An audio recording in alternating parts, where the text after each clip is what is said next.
আগামী অর্থবছরের জন্য ৭,৯০,০০০ কোটি টাকার বাজেট অনুমোদন। সামাজিক নিরাপত্তা খাতে বরাদ্দ বাড়ল ১০,০০০ কোটি টাকা।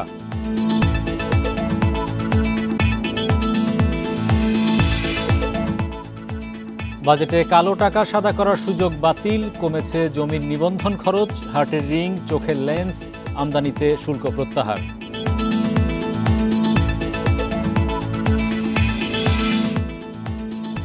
বাজেটের বেশিরভাগ লক্ষ্যমাত্রা উচ্চাভিলাষী, মত সিপিডির। ব্যাংক ঋণের চড়া সুদ, জ্বালানি সংকটে ক্ষোভ ব্যবসায়ীদের।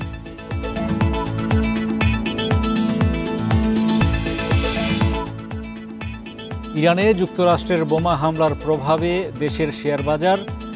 ডিএসইতে ৯২% প্রতিষ্ঠানের শেয়ারের দরপতন। আমন্ত্রণ অর্থনীতি সারাদিনে আপনাদের সাথে আছি আমি হরি সাহা। শুনছিলেন শিরোনাম, এবার জানাবো বিস্তারিত।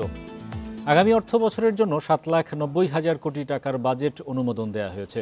রোববার প্রধান উপদেষ্টা মোহাম্মদ ইউনূসের সভাপতিত্বে তার কার্যালয়ে উপদেষ্টা পরিষদের বৈঠকে বাজেট অনুমোদন দেওয়া হয়। বাজেটে সামাজিক নিরাপত্তা খাতে বরাদ্দ বৃদ্ধি ও শিথিল করা হয়েছে রপ্তানি খাতে প্রণোদনার শর্ত। আগামী ১ জুলাই থেকে নতুন বাজেট কার্যকর হবে। জুলাই অভ্যুত্থানে বদলে যাওয়া বাংলাদেশের ভিন্ন বাস্তবতায় গত ২ জুন বাজেট প্রস্তাব উপস্থাপন করেন অর্থ উপদেষ্টা সালেহউদ্দিন আহমেদ। তবে নির্বাচন নিয়ে বড় রাজনৈতিক দলের মধ্যে টানাপোড়েন ও অনিশ্চয়তায় বাজেট নিয়ে তেমন শোরগোল শোনা যায়নি। বাজেট উপস্থাপনের ২০ দিনের মাথায় তা উপদেষ্টা পরিষদে অনুমোদন পেল। নতুন অর্থবছরে জিডিপি প্রবৃদ্ধির লক্ষ্যমাত্রা নির্ধারণ করা হয়েছে ৫.৫%। গড় মূল্যস্ফীতি ৬.৫%-এর মধ্যে রাখার লক্ষ্য ঠিক করেছে অর্থ উপদেষ্টা। বাজেট ঘাটতি পূরণে দেশি বিদেশি উৎস থেকে ২,২৬,০০০ কোটি টাকা ঋণ নেবে সরকার।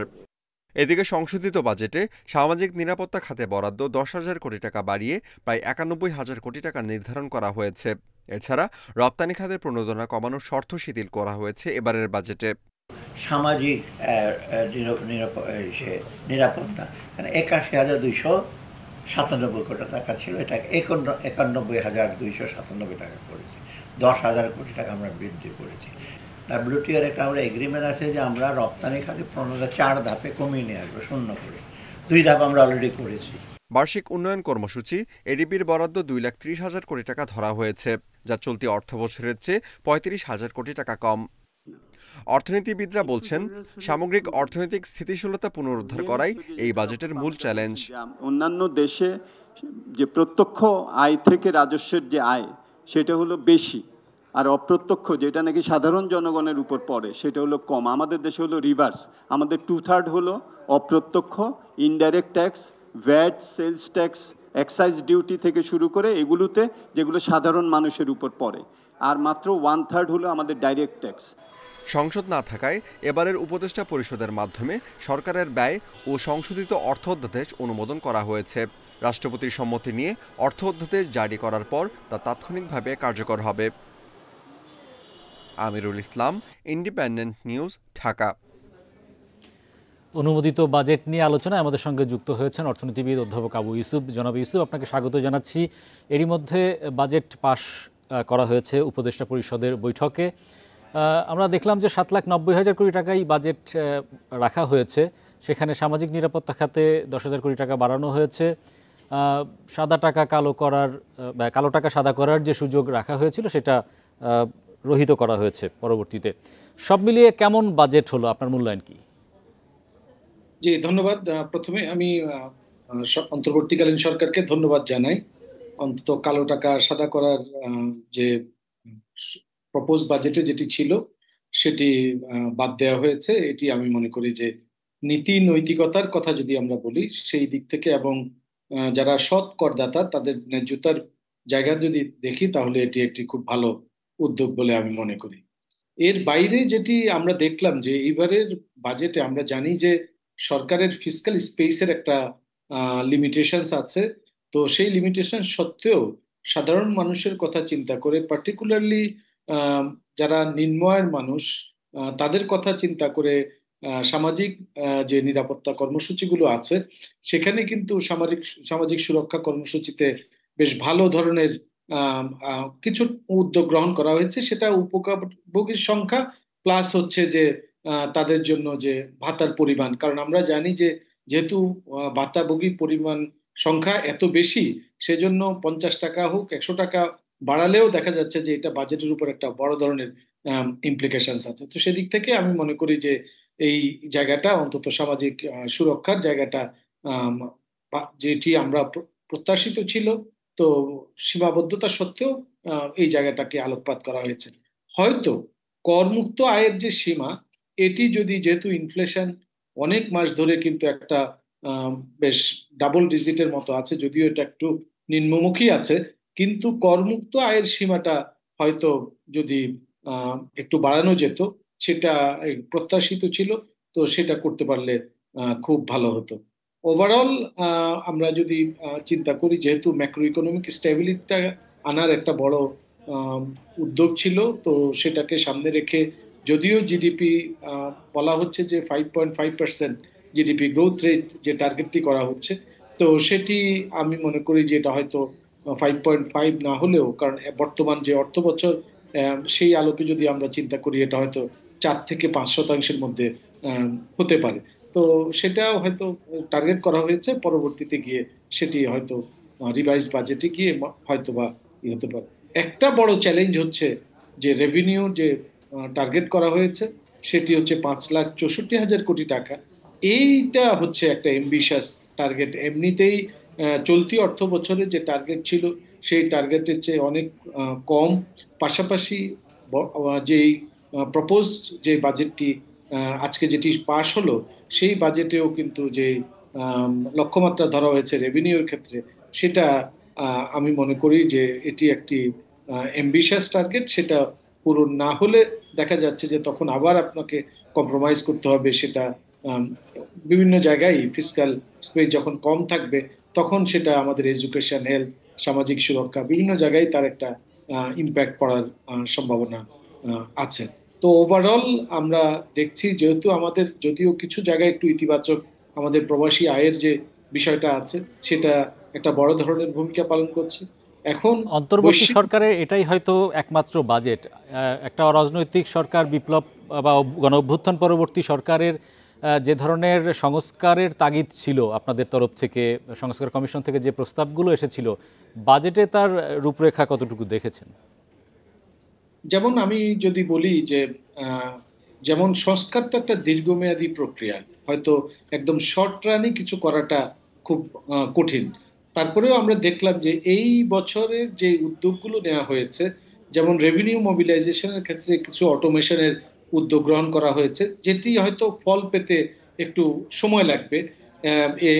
রিফর্ম অলওয়েজ, আমি এখন রিফর্ম নিলে সেটার হয়তো ইমিডিয়েটলি তারা ইয়েটা, ফলটা না পেলেও হয়তো দীর্ঘমেয়াদে আমরা পেতে পারি। তো সেই জায়গাটা আমি মনে করি হয়তো কিছু উদ্যোগ গ্রহণ করা হয়েছে, যেটি রেভিনিউ মোবিলাইজেশনের ক্ষেত্রে। তারপরেও যেই একটি আমরা জানি যে সাম্প্রতিক সময় একটি কমিটিও করে দেওয়া হয়েছে, যেটা আমরা জানি যে ট্যাক্স পলিসি এবং ট্যাক্স অ্যাডমিনিস্ট্রেশনের যে জায়গাটা, এই জায়গাটাকে নিরসনের জন্য।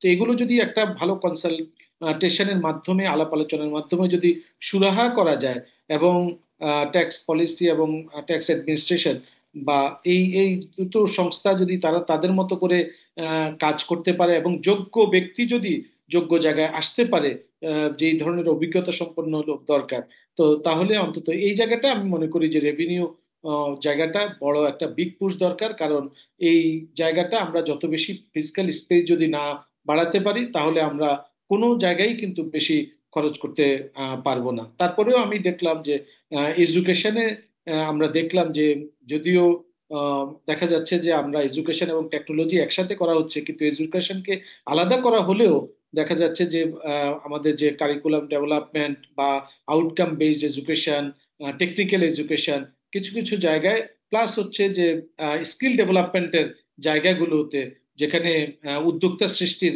জায়গা, যেখানে 100 কোটি টাকার একটা বরাদ্দ রাখা হয়েছে। উইমেন এন্টারপ্রেনিয়রশিপ ডেভেলপমেন্টের জন্য 125 কোটি টাকা বরাদ্দ রাখা হয়েছে। জুলাই আপরাইজিং এর যারা কন্ট্রিবিউট করেছে, যারা আহত হয়েছে তাদের, বা যারা নিহত হয়েছে তাদের, যারা শহীদ হয়েছে তাদের পরিবারের জন্য সুরক্ষার্থে কিছু বরাদ্দ রাখা হয়েছে। তো সবকিছু মিলেই আমার কাছে যেটি মনে হয়েছে প্রত্যেকটা জায়গায় টাচ করা হয়েছে। আরেকটা জায়গায় যেটি হচ্ছে আমাদের এলডিসি গ্রাজুয়েশন। তো এলডিসি গ্রাজুয়েশনের জন্য যে আমরা যদিও আশা করছিলাম যে এসটিএস যেটি আছে, এসটিএস এ কিন্তু স্মুথ ট্রানজিশন স্ট্র্যাটেজিতে বলা আছে কোথায় কি করতে হবে। তারপরেও সেই আলোকে হয়তো একটা রোড ম্যাপ, নিশ্চয়ই বাজেটে তো আর সবকিছু আনা যায় না, বাট সেখানে অন্তত অ্যাড্রেস করা হয়েছে এবং বাজেট পরবর্তী সময়ে কিভাবে আমরা অ্যাড্রেস করব, কিভাবে আমরা ইমপ্লিমেন্টেশন করব সেই জায়গাটা। তো আশা করছি যে অন্তর্বর্তীকালীন জনাব সরকার আবু ইউসুফ আমাদের সঙ্গে যুক্ত হওয়ার জন্য। দেশে কালো টাকা সাদা করার আর কোনো সুযোগ থাকছে না। নৈতিক দিক বিবেচনায় আগামী অর্থ বছরের বাজেটে তা পুরোপুরি বাদ দেওয়া হয়েছে। রোববার সচিবালয়ে সংবাদ সম্মেলনে অর্থ উপদেষ্টা সালেউদ্দিন আহমেদ এসব কথা জানান। এ সময় এনবিআর চেয়ারম্যান জানান, মানুষকে স্বস্তি দিতে হার্টের রিং এবং চোখের লেন্স আমদানিতে শুল্ক কর প্রত্যাহার করা হয়েছে, কমানো হয়েছে জমির নিবন্ধন খরচও। আবাসন খাতকে গতিশীল করতে প্রস্তাবিত 2025-26 অর্থবছরের বাজেটে কালো টাকা সাদা করার সুযোগ দেয় অন্তর্বর্তী সরকার। নানা সমালোচনা হলেও তারা এ সুযোগ অব্যাহত রাখে। বলা হয়, কালো টাকা বিনিয়োগের ক্ষেত্রে এর উৎস সম্পর্কে জানতে চাইবে সরকারের সংশ্লিষ্ট সংস্থা। রোববার উপদেষ্টা পরিষদে চূড়ান্তভাবে বাজেট পাশ হলে কালো টাকা সাদা করার বিধান সম্পূর্ণ বাদ দেওয়া হয়। এটা একদম কমপ্লিটলি এটা আমরা প্রত্যাহার করে নিয়েছি। এখন কার ওই টাকাটা কি করবে না করবে সেটার ব্যাপার, সেখানে অবশ্য একটা ইম্প্যাক্ট হতে পারে। রিয়েলিস্টরা বলছে যে ফ্ল্যাট কম বিক্রি হতে পারে। আবাসন খাতে কালো টাকা বিনিয়োগের সুযোগ বাতিল হলেও এ খাতকে গতিশীল করতে কমানো হয়েছে জমির রেজিস্ট্রেশন ফি। দামি এলাকায় জমি নিবন্ধনের কর 8% থেকে কমিয়ে 6%-এর প্রস্তাব করা হলেও এখন তা আরও কমিয়ে 5% করা হয়েছে। যেসব এলাকায় 6 ও 4% কর প্রস্তাব করা হয়েছিল তা কমিয়ে অর্ধেক করা হয়েছে। কালো টাকার সাথে বিধানটা তুলে দিলাম। আমাদের রিহ্যাবের একটা দাবি ছিল যে রেজিস্ট্রেশন কস্ট কমানোর জন্য একটা উদ্যোগ নেওয়ার জন্য। জমির দাম ঠিক দেখালে রেজিস্ট্রেশন কস্ট বেশি হবে, এই জন্য ঠিক দাম দেখাবে না, এখান থেকে যেন বের হয়ে যায়। মানুষকে স্বস্তি দিতে বাজেটে শুল্ক করে আনা হয়েছে বেশ কিছু পরিবর্তন। বিশেষ করে হার্টের রিং এবং চোখের লেন্স আমদানিতে 5% শুল্ক কর প্রত্যাহার করা হয়েছে। এতে এসব পণ্যের দাম কমবে বলে মনে করে এনবিআর। হার্টের রিং এবং চোখের লেন্স এগুলোতে অ্যাডভান্স ট্যাক্স 5% ছিল, এটা এবার গত জানুয়ারিতে 7.5% হয়ে গেছে সবার জন্য। তা আমরা এটা পুরো জিরো করে দিয়েছি। এছাড়া নারী উদ্যোক্তাদের উৎসাহিত করতে বিউটি পার্লার স্থাপনে ভ্যাট অব্যাহতি দেওয়া হয়েছে। সোলার ব্যবহারে জনপ্রিয়তা বাড়াতে ইনভার্টার আমদানিতে শুল্ক 10% থেকে কমিয়ে করা হয়েছে 1%। তৌহিদ রানা, ইন্ডিপেন্ডেন্ট নিউজ, ঢাকা। আগামী অর্থ বছরের বাজেটের বেশিরভাগ লক্ষ্যমাত্রা উচ্চাভিলাষী। বাজেটে কাঠামো ও দর্শন গতানুগতিক নেই, সুশাসন নিশ্চিতের দিক নির্দেশনাও। রোববার রাজধানীর একটি হোটেলে সিপিডির বাজেট সংলাপে এসব কথা বলেন বক্তারা।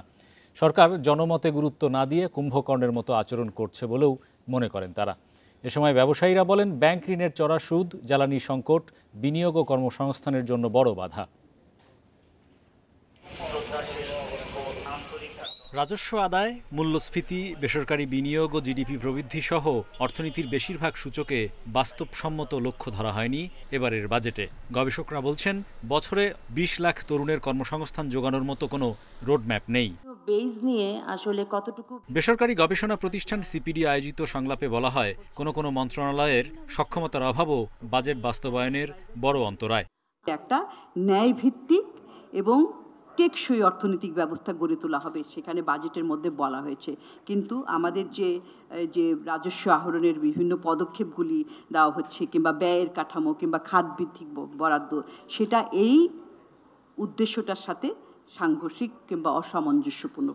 স্বাস্থ্য শিক্ষা খাতের বরাদ্দ অপর্যাপ্ত বলে মনে করেন আলোচকরা। ব্যবসায়ীরা বলেন, ব্যাংক লুটেরাদের বিরুদ্ধে ব্যবস্থা না নেয়ায় সুদের চাপ বেড়েছে। তাদের অভিযোগ, নীতি নির্ধারকরা ব্যবসার চ্যালেঞ্জ আমলে নিচ্ছেন না। 7,500 কোটি টাকা আপনি কেমনে কমাইলেন? হ্যাঁ, আপনি চুরি কমাইছেন, তাইলে ওই টাকাটা ইনজেক্ট করেন আমাকে পেট্রন করতে। আপনি এলএনজি কিনেন ওই টাকা দিয়ে আমাদেরকে বাঁচানোর জন্য। বাজেটের পরে after effect you have to be accountable, আমরা তাদেরকে অ্যাকাউন্টেবল করে দেব, ওনারা এখান থেকে ভাইয়া যেতে পারবে না। অর্থনীতিবিদরা বলেন, বাজেটে নেই সুশাসন নিশ্চিতের দিক নির্দেশনা। অভ্যুত্থান পরবর্তী অরাজনৈতিক সরকার বাজেট কাঠামো সংস্কারের বড় সুযোগ হারিয়েছে। তারা মনে করেন, আমলাতন্ত্রের কারণেই তা সম্ভব হয়নি। এই সরকারের মধ্যে একটা পিকুলিয়ার সিনড্রোম দেখতে পাচ্ছি, যেটাকে আমি একটু আনচ্যারিটেবলি বলবো একটা new form of Kumbhakarna syndrome, listening without response.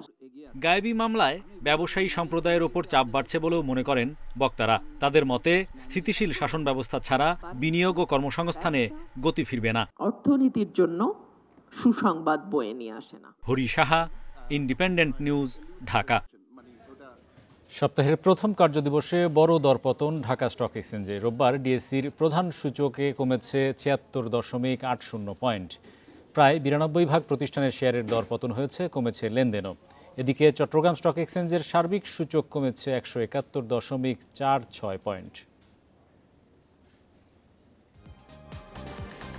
রোববার দিনের শুরু থেকেই নেতিবাচক ছিল ঢাকার শেয়ার বাজার। প্রথম ঘন্টায় প্রধান সূচক কমে প্রায় ৪০ পয়েন্ট। বেলা বাড়ার সঙ্গে সঙ্গে চলতে থাকে সূচকের পতন। দিন শেষে ডিএসইএক্স সূচক ৭৬.৮০ পয়েন্ট কমে অবস্থান করছে ৪,৬৭৭ পয়েন্টে। সূচকের সঙ্গে ডিএসইতে বেশ কমেছে লেনদেনের পরিমাণও। আজ মোট লেনদেন হয় ২৭১.৭০ লাখ টাকা। আগের দিনের চেয়ে লেনদেন কমেছে প্রায় ৩৩.৩০ লাখ টাকা। হাত বদলে অংশ নেয়া ৩৯৭টি কোম্পানি ও মিউচুয়াল ফান্ডের মধ্যে দর বেড়েছে ১৬টি প্রতিষ্ঠানের শেয়ারের, কমেছে ২৬৫টি এবং অপরিবর্তিত ১৬টি প্রতিষ্ঠানের শেয়ার দর। সবচেয়ে বেশি লেনদেন হওয়া প্রতিষ্ঠানের তালিকায় প্রথম লাভেলো, দ্বিতীয় বিচ হ্যাচারি, তৃতীয় অবস্থানে ব্র্যাক ব্যাংক। শতাংশের দিক থেকে দর বৃদ্ধির তালিকায় প্রথম স্টাইল ক্রাফট, দ্বিতীয় রহিমা ফুড, তৃতীয় অবস্থানে স্ট্যান্ডার্ড ব্যাংক। অন্যদিকে চট্টগ্রাম স্টক এক্সচেঞ্জের সার্বিক সূচক ১৭১.৪৬ পয়েন্ট কমে অবস্থান করছে ১৩,০৯৯ পয়েন্টে। লেনদেন ৩১.৩৫ লাখ টাকার share. Tarek Hossain, independent news, Dhaka. Sunamganj সীমান্ত দিয়ে ভারত থেকে প্রতিদিনই অবৈধভাবে আসছে বিপুল পরিমাণ পণ্য। এলাকায় কাজের সুযোগ কম থাকায় অনেকে চোরা কারবারে জড়িয়ে পড়েছেন বলছেন স্থানীয়রা। এদিকে সীমান্ত অঞ্চলে যোগাযোগ ব্যবস্থা ভালো না থাকায় অভিযান চালাতে হিমশিম খান বিজিবি সদস্যরা। গত ৬ মাসে প্রায় ৩০ কোটি টাকার চোরাচালানের পণ্য আটক করেছে বিজিবি। সীমান্তরক্ষী বাহিনী বিজিবির চোখ ফাঁকি দিয়ে এভাবেই ভারত থেকে দেশে আনা হচ্ছে চিনি, কয়লা, ওষুধ, কাপড়, প্রসাধনী, এমনকি মাদকদ্রব্য। সুনামগঞ্জের ৬ উপজেলার মধ্যে সদর, দোয়ারাবাজার ও তাহিরপুরের ২৫টি পয়েন্টে সবচেয়ে বেশি চোরাচালান হয়। স্থানীয়রা বলছেন, সীমান্তবর্তী প্রত্যন্ত এলাকায় কাজের সুযোগ কম থাকায় অনেকেই ঝুঁকছেন চোরা কারবারে। বিজিবির অভিযানে পণ্য জব্দ হলেও মূল অপরাধীরা থাকছেন ধরাছোঁয়ার বাইরে। যে যারা এই চোরাচালানের সাথে যুক্ত শ্রমিকরা, তাদেরকে চিহ্নিত করে তাদেরকে অন্যান্যভাবে অন্য পেশায় বা সরকারের তরফ থেকে পুনর্বাসন করার একটা ব্যবস্থা উদ্যোগ তারা নিতে পারেন। সীমান্ত এলাকার যোগাযোগ ব্যবস্থাকে আরও উন্নত করতে হবে এবং বিজিবির লোকবল বাড়াতে হবে।